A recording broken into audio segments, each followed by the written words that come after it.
Welcome to this tutorial on how to use MetaMask Testnets. MetaMask is a popular digital wallet that allows users to interact with the Ethereum blockchain and other compatible networks. Testnets are essentially a simulation of the main blockchain network, used for testing and development purposes.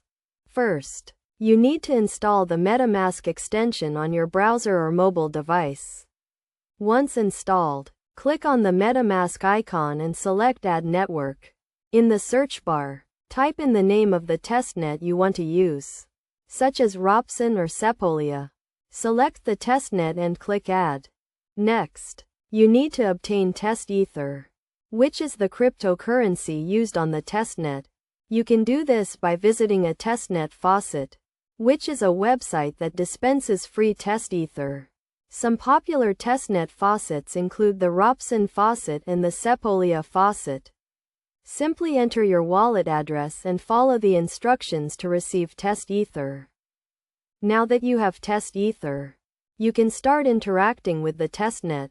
You can send and receive Test Ether, deploy smart contracts, and test decentralized applications. To switch between testnets, simply click on the Network drop-down menu in MetaMask and select the testnet you want to use.